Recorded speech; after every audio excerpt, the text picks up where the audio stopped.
country has officially rolled out its COVID-19 vaccination campaign following the arrival of thousands of doses from Chinese vaccine maker Sinovac.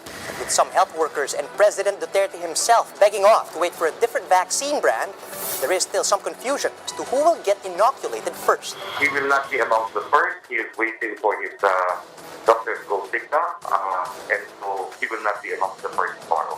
I would like to just add that China has donated several vaccines to several countries, but it is only the donation made to the Philippines that was carried by a Chinese government plane. Yung iba kinukuha doon sa China, dito hinatid sa atin. The doctors who fought in the front lines of the COVID-19 response also stayed in the front lines for their first vaccinations. Filipinos will remember this day, March 1, because of the courage of medical professionals and their continuous and continuing work in educating the public about COVID-19 prevention and safety. By getting their vaccine injections, the frontliners also showed Filipinos the importance of prevention and vaccination given the limited vaccines and delay in the deliveries. But after the most high-risk health workers have been inoculated, will the country expect a reduction in illness and transmission? We discuss in this episode of The Chiefs.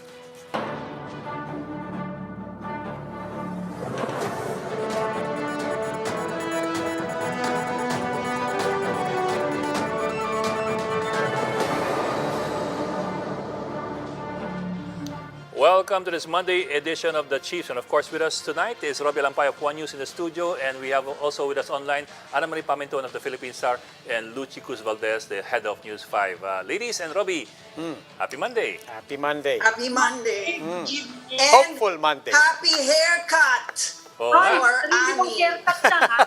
Talaga bang sinabay mo yan sa baon, ha? DIY. Ikaw pa rin, galing ha. Not bad. Talaga, maraming salamat Not bad YouTube. at all. Galing ha. Okay. Kagaling na ako. Patagal pa yung vaccine natin eh. Oh, Siyempre, uunahin muna lahat ng priority. Hindi ba nasa second, nasa second priority kayo? Third priority? Ba't natawa Oy, kayo? bawal nga kami Kami sa comorbidity. Sinovac, ano? Ba't natawa kayo? Karoon ako sa beer allergy. Baka last Natuwa na. ako para sa kanila. Natuwa ako, hindi ako natawa. Okay. Baka lang hindi lang ng mga tao yung number 3 sa listahan. Research na lang ninyo. Ayaw manggaling sa akin. Well, Mga senior. ayoko sabihin eh.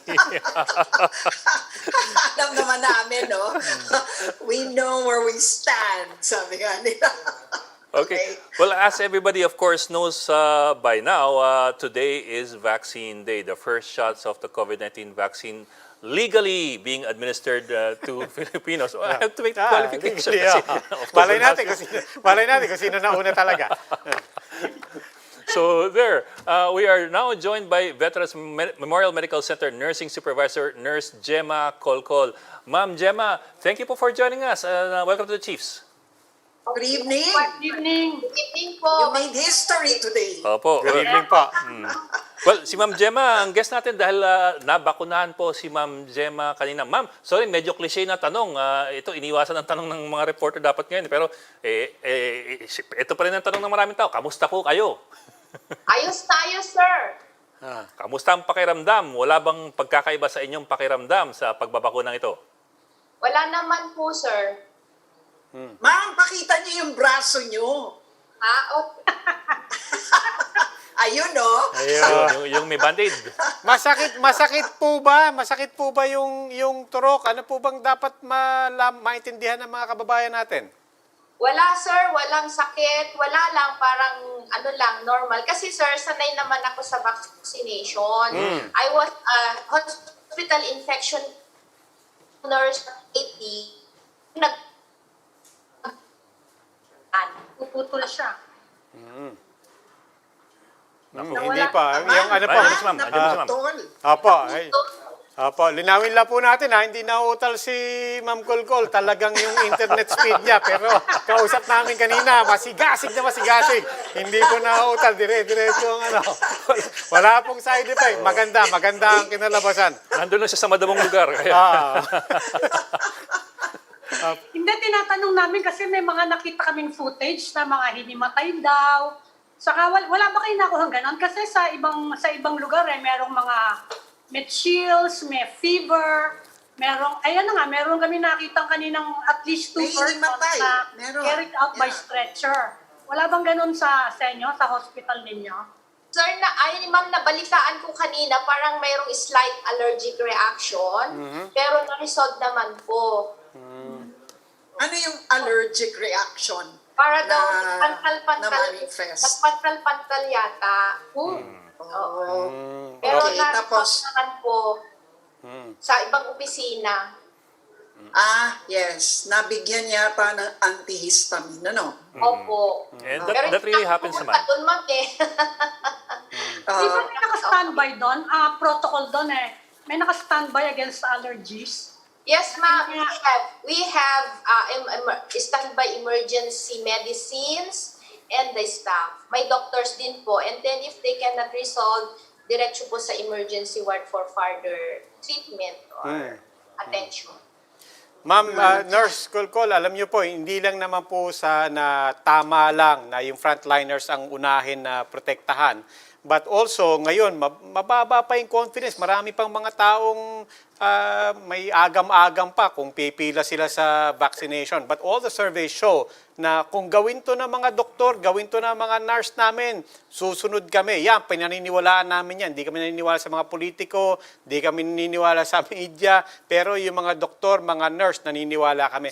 Kanina po ba, ramdam niyo po ba na solid yung mga nurse, yung mga doktor? Kasi people are also hearing news na parang meron din daw porsyento na ayaw rin magpapila, particularly for these first vaccines.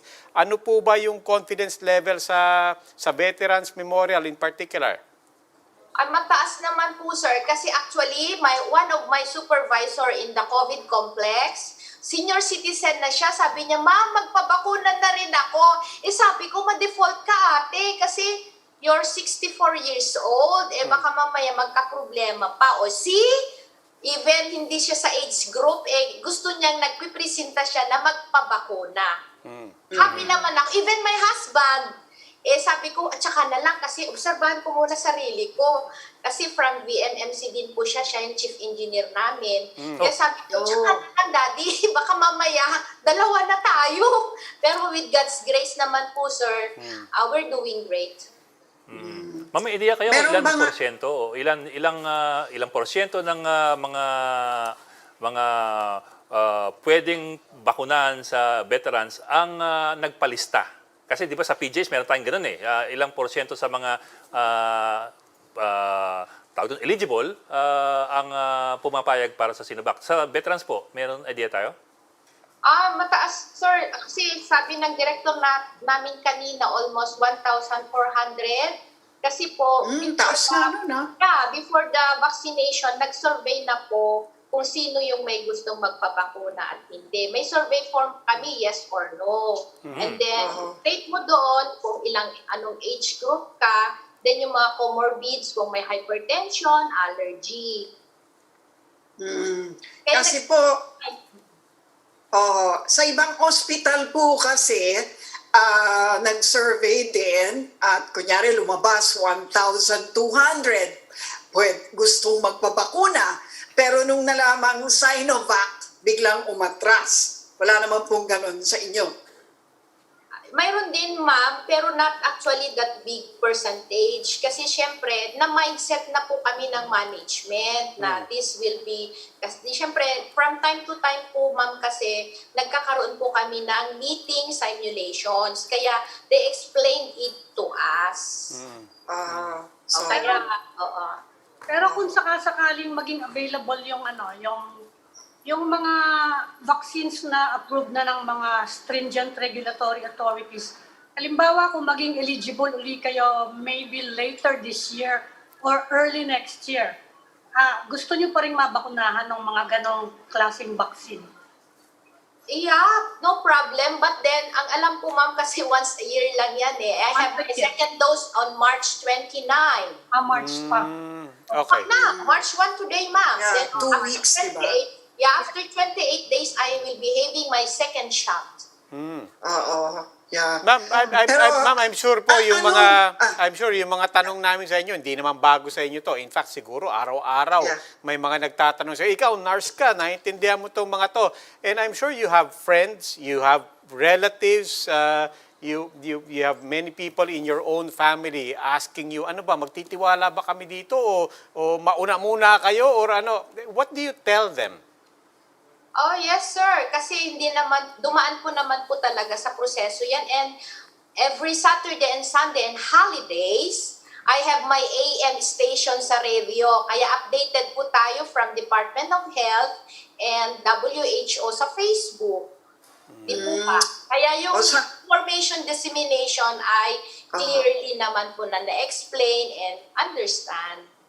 Oh, pero ngayon po na nabakunahan na kayo, may nararamdaman po ba kayo na mas malakas ang loob ninyo?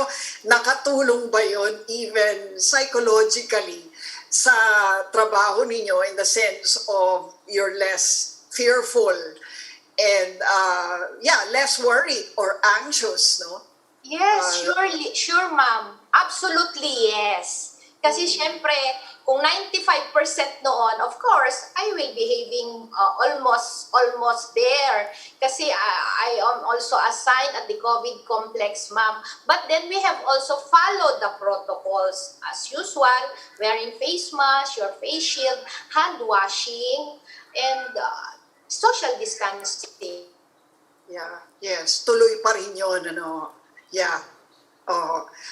What about doctors?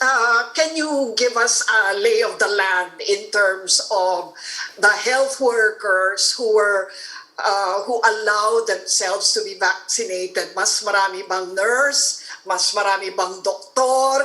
Mas marami bang medtech? Yung mga ganun po ba? Or ano ho yung health worker sector na medyo duda or ayaw pa muna? Meron ho ba kayong observation na, yeah. Sige po, go ahead. As far as I observe naman po, lahat naman ay gusto, Wala siya. lahat naman po ay gusto kasi nga po, frontline or questions, they are there to answer your query. So the action po, chairman and the yung ano namin ba, yung coordination, collaboration, communication is clearly stated po naman and we are free to ask them. Doctor, so ano yung malaking problema ninyong na-encounter ngayong araw lang, first day, na inaasahan nyo na matutuloy pa rin na problema in the coming days? Ano yung biggest hurdle dito sa vaccination program na to, apart from the obvious na siyempre kulang nga yung bakuna natin?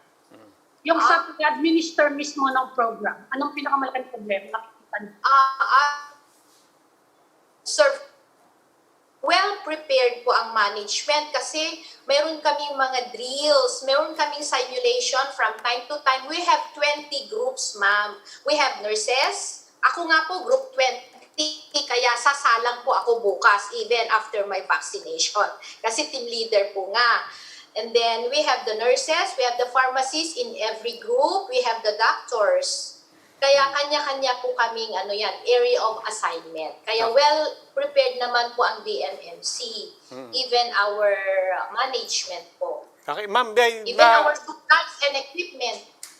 Ma'am, which reminds me, so ano po yung protocol, especially for frontliners? Pagka naturukan na kayo, ano yung protocol? Do you report to work agad the next day or are you supposed to observe muna? Ano po yung gagawin after you receive your first shot? Yeah, kanina po, meron naman po kaming post-vaccination area. You must be there for 30 minutes for observation. Kaya nga po, di ba na meron sinabi nga may nag-allergy.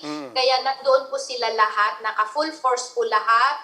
mayroon kaming emergency card na naka-ready if in case, and the ambulance is there. All the team, coordination po, mataas po. And our director is there. Okay, but what about the next days? You just go to work the next day as if Yes. Okay. Yes, sir. As long as you don't have any feeling of fever or anything, if in they gave us a QRM code for the DOH to report if there is any adverse side effects of the vaccine sa iyong sarili. So yun na yun, ma'am. Kasi hindi mo ba, yun na yun, ma'am. Kasi hindi mo ba madalas pag bakuna, you will feel kahit paano may panghihina at minsan may konting sakit ng ulo, lagnat, because your body is reacting to, and your body is thinking that that vaccine is a virus. So may immediate reaction kahit paano yung katawan. Yeah. Nawala. Ala, ay si ma'am, naputol ata si ma'am. Yeah. Well, Okay, well, I'm afraid we lost Ma'am Gemma. She was Gemma Colcol. Siya po yung nursing supervisor ng Veterans Memorial Medical Center sa Quezon City. Unfortunately, we have lost her. So we will just go into a break. So please stay with us.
welcome back to Chiefs here on One News. We're now in the final stage of our conversation.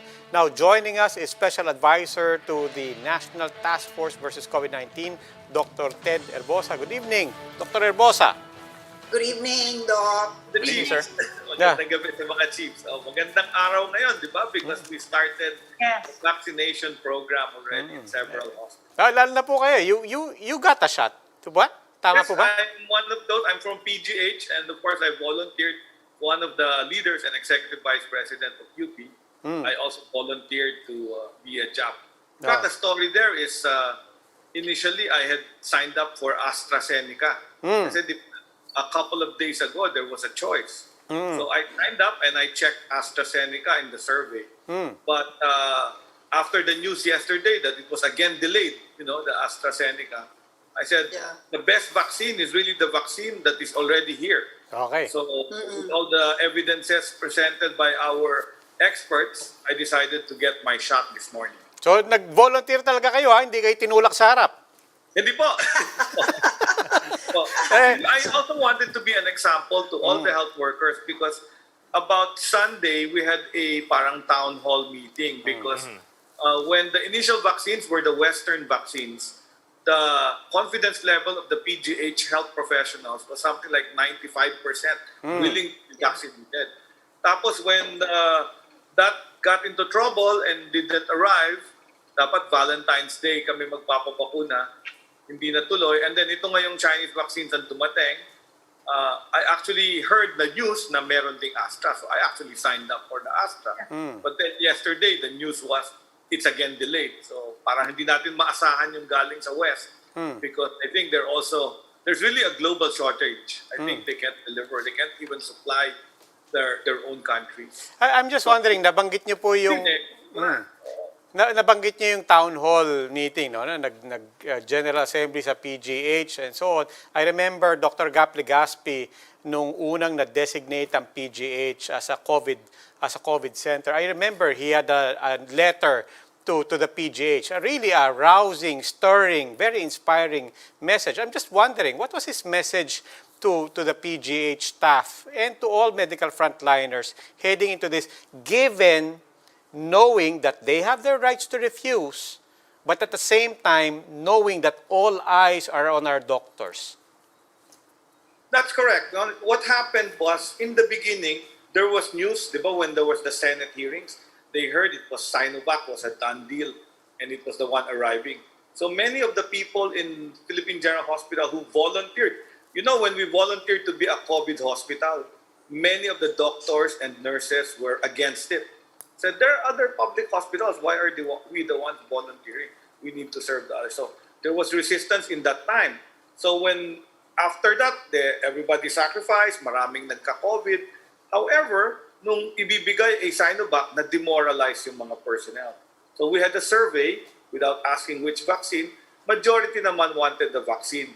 Pero mukhang may brand consciousness nga. There is a lack of trust to vaccines that are made in China as compared to companies from the West. Siyempre, the doctors know these are old pharmaceutical companies that have been making vaccines for a long time. So, nagkaroon ng konting vaccine. I think today, it showed na mukhang nawala because after the town hall, parang we couldn't even make 50 to volunteer for today. But this morning, I think we turned away some people because ang nilabas lang na bakuna, 100, and they vaccinated the 125. And some people were turned away for tomorrow. So looks like nag-change, no? With the bandwagon, with seeing all the Dr. Legaspi, Dr. Salbanya, myself having ourselves vaccinated. Siguro parang typical Filipino, ay sila nagpabakuna, papabakuna na rin kami. So it was good. The mood at PGH this morning was very positive, and I was happy that many of the doctors and nurses came forward to volunteer. Hindi sila pinilit. Some of them were not listed, but they decided. And then now, sabi nga, all those that asked for AstraZeneca should change their survey. Kasi nga, biglang dadami yung demand for Sinovac. So pinapa-change sila ngayon. That's an online survey. They need to change their choice. Kasi parang mahuhuli ka eh. If you're still going to wait for that vaccine, you can get infected tomorrow or day after tomorrow, and that vaccine is still not here. It's a better vaccine, but it's not here. So you get what's available. Doc, do we have any new numbers percentage-wise? Yeah. Of those who want to take Sinovac now? Of the ones who volunteered. You know, with the response earlier and the people watching, you know, the typical Filipino is a fence hitter. Yeah. They'll watch. And then if they see these heads and officials getting vaccinated, I think a lot of them will line up tomorrow. So our allocation of 1,200 yung pinadeliver sa PGH, 1,200 doses. I think that will be consumed in a day or so. Kasi matatapos yan. Because I think the people are realizing naman the value of getting vaccinated earlier than waiting. Hindi mo alam kung kailan eh. So baka next month yan or after 2 months or baka hindi pa dumating yan. Diba? But how long a wait can you really afford? For example, will there be health workers who will say, well, okay, AstraZeneca might arrive in a month. I can wait. Is that reasonable? Is that a reasonable time to wait for the, for the preferred vaccine to be available? No, that's what I saw. I heard the statement of Edsel Salbanya, our infectious disease specialist and director of our molecular biology laboratory at NIH. What he said was, I'm an infectious disease. I treat people. If I still wait for a good vaccine and I get infected tomorrow, what good is that wait, right? And then I succumb to it or something. So, but if I have a vaccine, it's here and I get it, I'm protected. And not only that, I protect my family, my loved ones. So I think that's the principle there, no? But does that apply to the ordinary Filipino, I mean to the ordinary person who is not a health worker? I mean, for example, question nga, I got it. So I posted my photo being vaccinated on my social media account, and people are asking, when is the public getting it? So parang tinamaan pa ako na, oy, kaming health workers, inuna. Pero actually, everybody needs it. If you ask me, I actually am not in agreement with this prioritization thing. I think the way to go about this is we have vaccines. You want to be vaccinated, you come forward, we'll vaccinate you. The faster we roll out the vaccination, the faster we will near that herd immunity and we protect each other. Because if all the people moving around are vaccinated. So this prioritization thing is, you do this because the vaccines are scarce. If the vaccines were not scarce, the key is anybody, you just tell them these are the vaccination sites, you go to this place and get your shot. And it's free, right? The government is paying for it. So ako, to me, the sooner we get all these vaccines coming from the different countries, our commitments, the better it is for the public. Kasi I think the public should get the vaccination. The results in Scotland, in the UK, in Israel, really showed a sudden decline after the start of their vaccine program. So I think it will really decrease mga admissions. Fine. Doctor, mag-order na daw tayo. We're gonna start paying for it. More Sinovac, 1 million doses daw. Yes, I Will be heard. arriving this month. Yes. Be paying 700 million, meaning 700 per shot. That's more expensive than AstraZeneca. You think that's reasonable? Na hindi siya masasayang. You know, I'm not privy to the discussions on the costing and the pricing. So I don't know. I heard that same news. People were asking me, is it 700 million pesos or $700 million? I don't know, because I remember this had parang non-disclosure agreements during the negotiations. So we don't know the pricing. To me, that's hard work for them, for my boss, the Secretary Galvez, to really Siya nagsabi ng 700 million. Actually, I don't know, 700 million for how many? 1 million doses daw this 1 million No. doses. 1 million dose every month for about 10 months yon. So see, that's a thing. Okay. Because the delivery schedule is something like, I saw the delivery schedule. It's like 1 million for the first month, 2 million for the second month, until we complete, I think, 20 million. Parang 20 million ang in-order natin from China, from this manufacturer. So again, you have to compute the price. We compute with 1 million and 700, mali na naman yan. So I don't know the exact pricing. I'll just have to trust my boss that is really negotiating good for our money and for everybody to get vaccinated. In the meantime, bakit mabagal yung AstraZeneca? Kasi yung World Health Organization and UNICEF announced na ang Cambodia will get their COVAX facility by tomorrow night na. Yun yung AstraZeneca din nila. Anong nangyari yung AstraZeneca natin? The AstraZeneca that was arriving was supposed to be COVAX. Yes. That's 5 million doses of AstraZeneca was supposed to arrive, because what I heard from our country representative is it will deliver. But he didn't want to announce it until there was an exact flight. Apparently, karoon ng delay, but it was announced by our officials. So, na-dissipate yung excitement. Kasi nga, you shouldn't be announcing until you have the flight details and the schedules. Would you know what caused the delay? Kasi sa Cambodia may announcement na no flight. That's good. If they have the flight announcement, then that's really a delay. I think we should be there. I'm sure COVAX is a bit,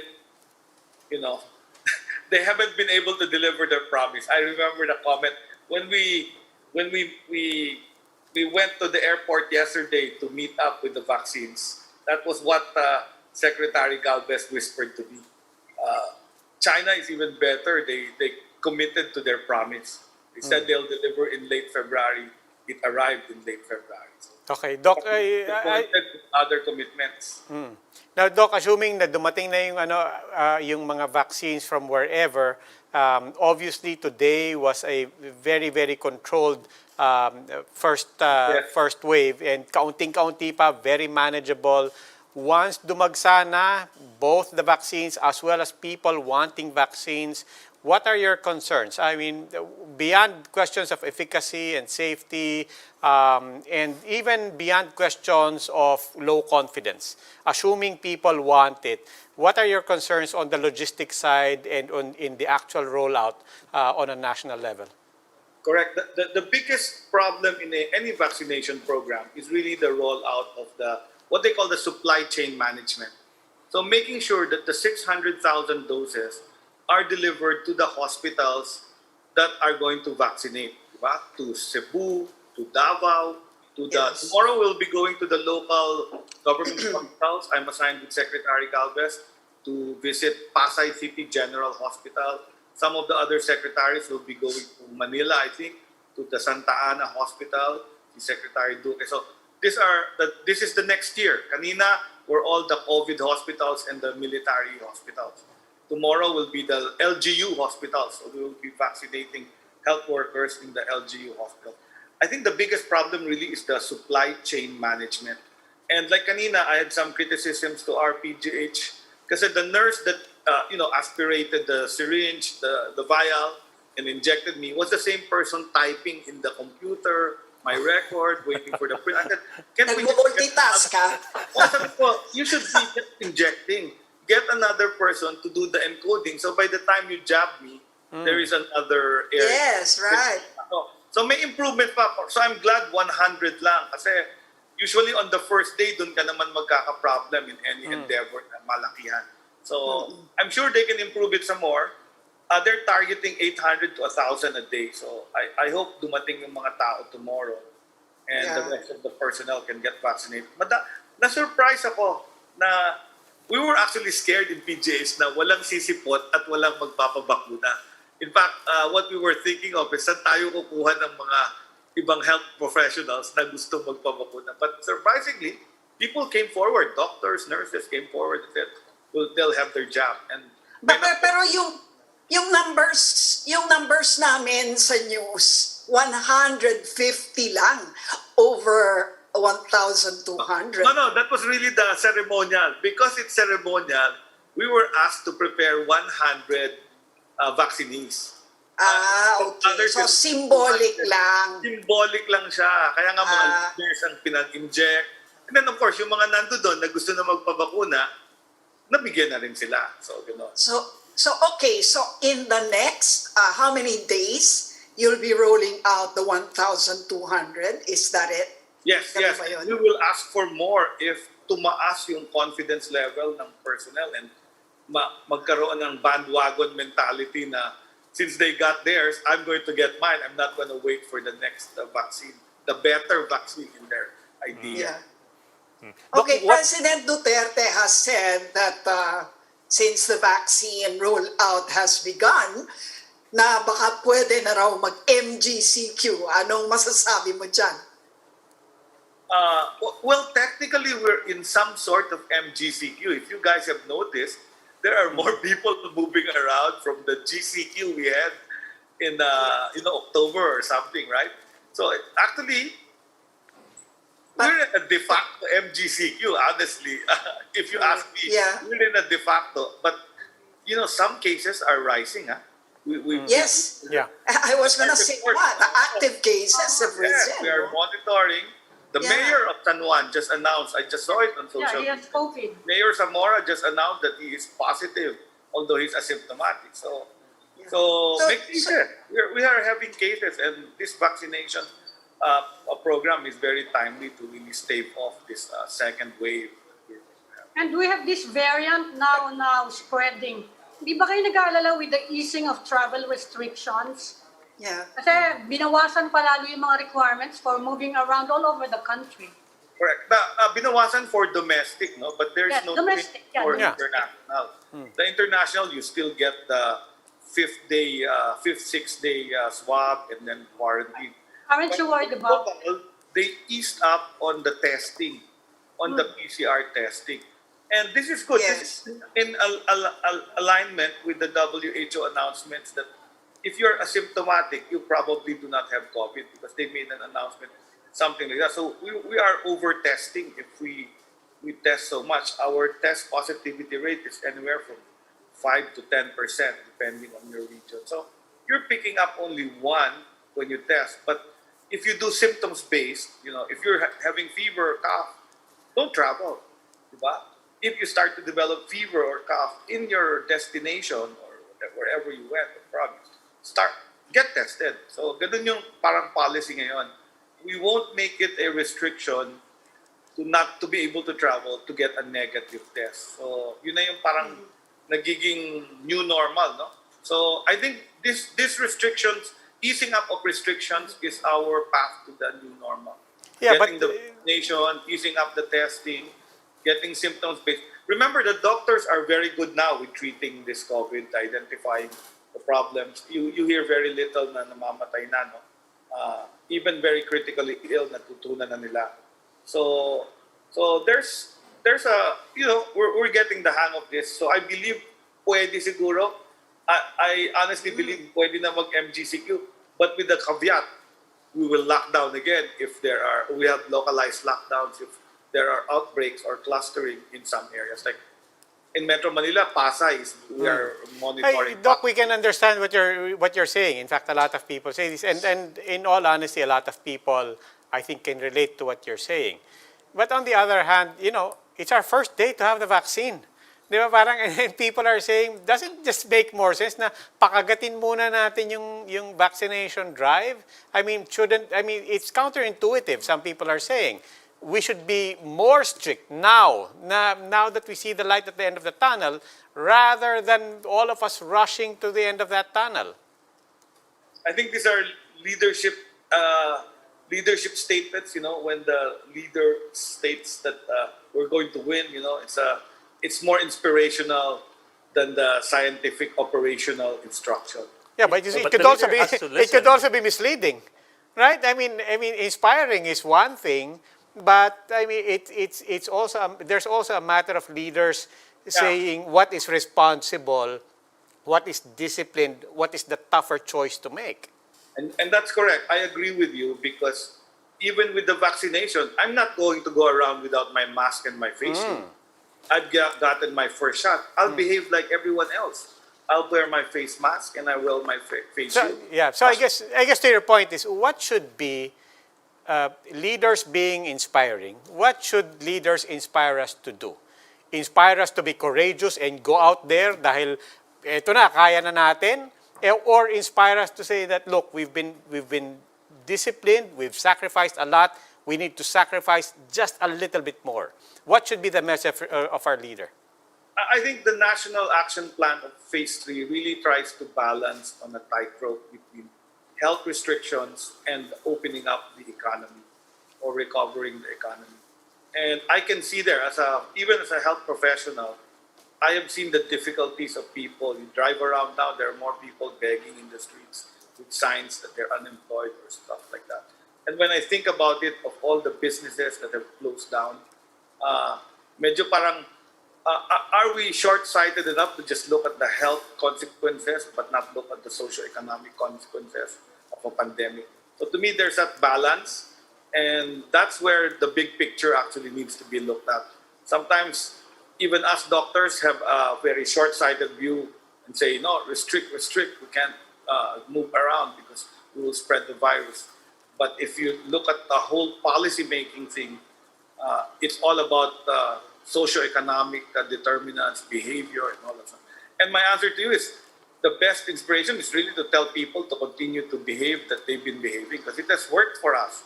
Behave, no mass gathering events, wearing your face mask, face shield. We were able to flatten the curve, so to speak. So to me, whatever we've been doing is correct. Now we have an additional armamentarium, which is the vaccine. And we're now pushing people to get the vaccine. But does this make us more ready nga for, for opening up some more? I guess the point nga is, when do we say that it's really now safe to open ourselves to travelers, to, put down all of those travel restrictions and just be more mobile? When do we say that? That's a very hurt to wait a question. little more? Diba? Yes, Susie, that's a very good question. In fact, I'm trying to read this article. I haven't had the time to read it, but I downloaded it. The path to opening up restrictions, and I think it's published by the WHO and BBC. And I'm trying to fix. I will have to see, but that's the next path. That is the next question we need to answer.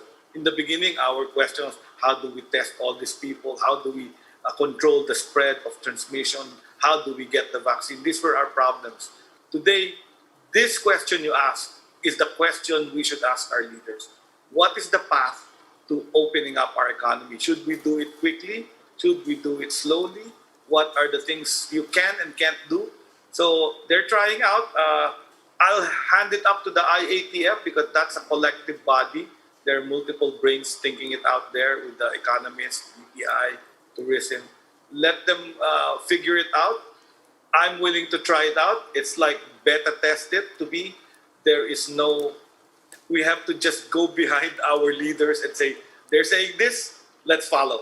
Because if we don't follow, we're probably going to have more chaos and we'll end up in a worse state than we already are. It's already working, right? So we're getting the vaccines. We're getting some level of economy going. People are opening up. In fact, the question was asked about MGCQ, and his answer was that we're ready for GCQ. But another question was asked, Mr. President, are you ready for face-to-face classes of the children?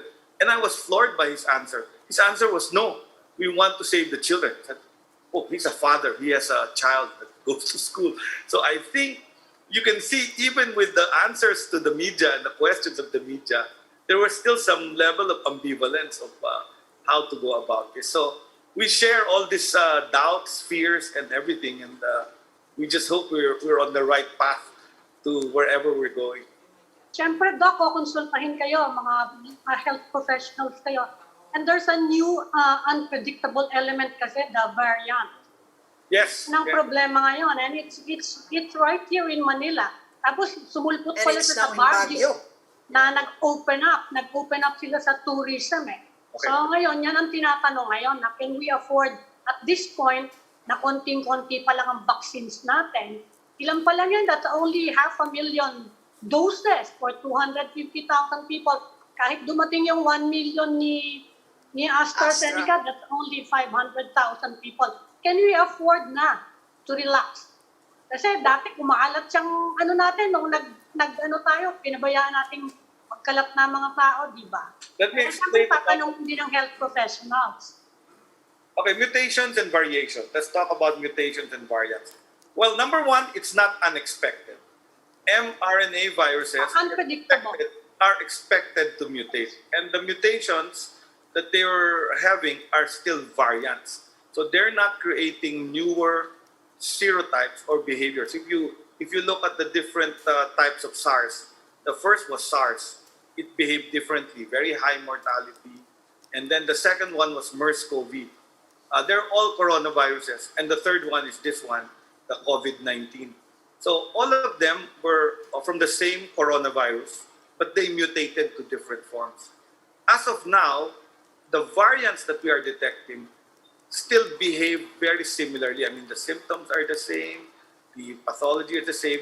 The only change they saw for the variants was the increase in transmissibility. More infectious. Yeah, they're more infectious, but the mortality is the same, the behavior and the symptoms are the same. So it's basically the same virus.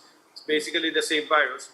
And the nice thing about it is that viruses will go towards that direction wherein they can infect more but become like cough and colds. I think that's what happened to the influenza pandemic of 1918. It was a very high mortality, but over the years, everybody gets a flu and the mortality is actually low, very low, 0.1% mortality. So unless you're elderly or some illness, you don't die of trangkaso, but you recover from trangkaso.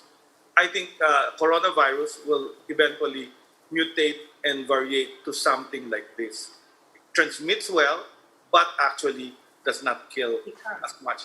So ako hindi ako mas takot dito sa mga variations. Mas takot ako sa the fact na people are afraid. Yung fear-demic. Di ba? The spread. Uy, may variant, may bagong variant. Baka hindi mag-work yung vaccine. baka hindi mag-work yung measures natin. To me, that's the scarier part because people don't move, economy doesn't recover, and we all suffer in the end. Doc, let me What go back to about the Sinovac. goal of, sorry, Doc, let me go back to Sorry, Ed, Sinovac. go ahead. What message do you want to leave to the public, or if there are any myths or misconceptions about Sinovac that you want to disabuse people of right now? Yes. What would they Okay, be? Kasi it is there already. After listening to the experts, the much touted problem was the problem of stating that Sinovac has 50% efficacy. Yeah, in 50.4. When the experts looked at the data, that was the study in Brazil and Turkey, they found out that the 50% was in preventing mild infections. So what did that mean?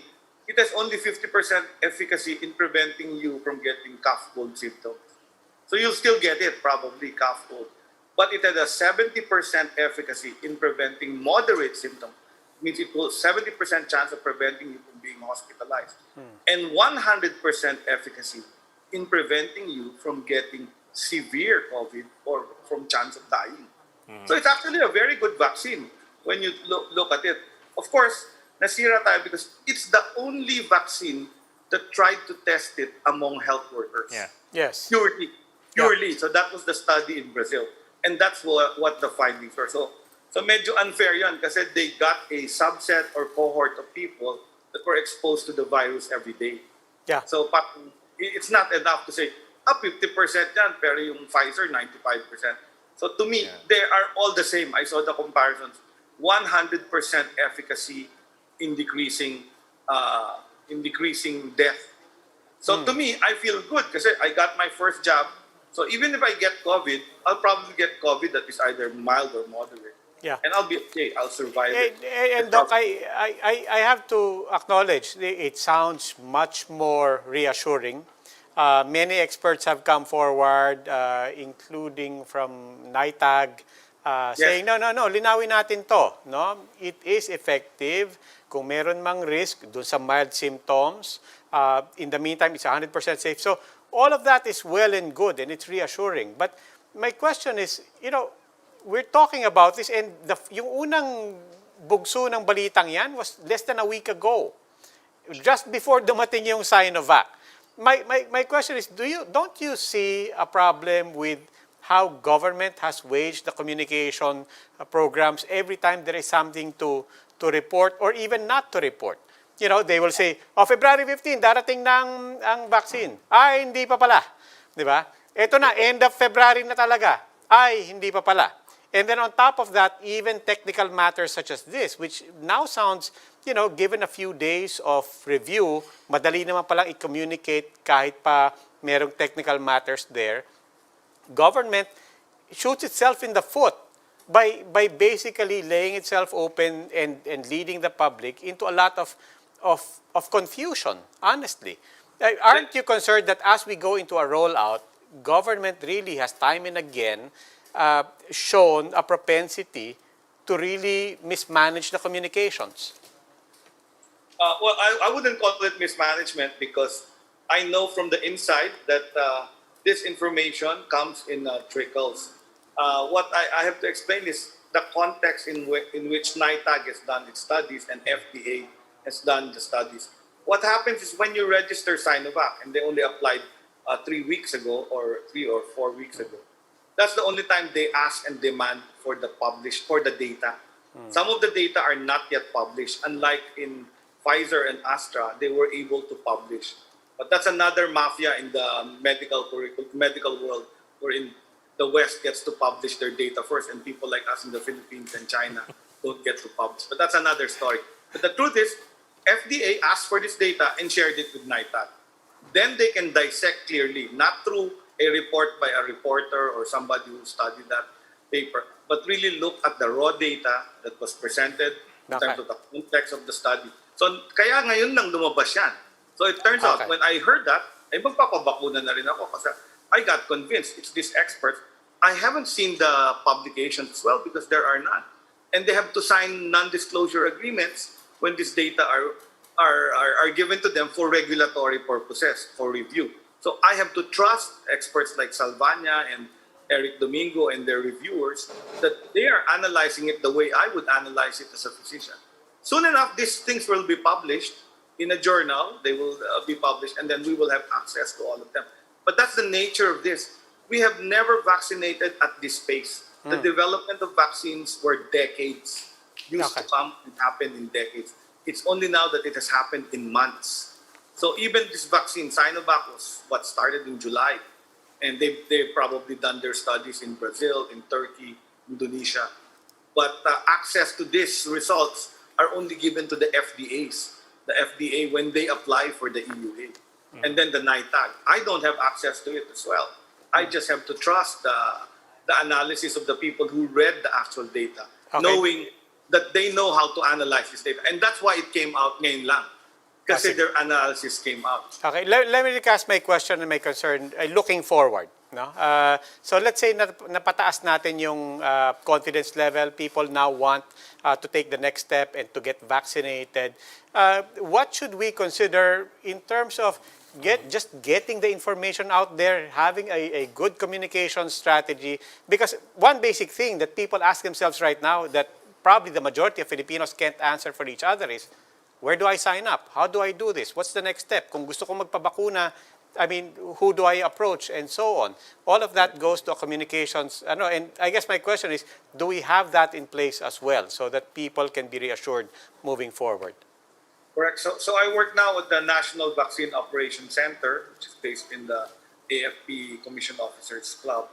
And we have a task group on strategic communications led by Beverly Hall, Director for Strategic Communications. So they're getting all this information. They're filtering through the information that needs to be brought out there, translating it in Filipino, in Cebuano, in all our dialects so that people will be able to understand technical information. So it's that also takes time, no? You're communicators, you're in media. You get a technical paper, you still have to translate it to a message house that is clear and believable. So these are the things that are being done by this strategic communication. We are helped by some of the private sector who are also trying to help government pro bono to help us out. So there are people who are trying to help us with the communications. But it's been difficult. I will tell you, and honestly, as an emergency doctor, that's always been the problem with pandemics and epidemics. The rumor mongering and risk communications are more difficult and they spread faster than the virus itself. So you're correct. When we evaluate and review our pandemic response, again, I think we should get communicators really being able to handle this better. I think this is also the reason why authoritarian governments did better with this pandemic than the democratic ones. Because in the democratic countries, information is free. But the problem is the veracity of the information gets muddled. But in authoritarian governments, you say something against what the government says, you're jailed or you disappear, right? So in a way, they've done better. Vietnam, People's Republic of China, Russia, they've done better because the communications are controlled. That doesn't apply to us. We're a democracy. We're freedom of speech, people say. So it's a little bit more difficult handling a pandemic in a democratic country.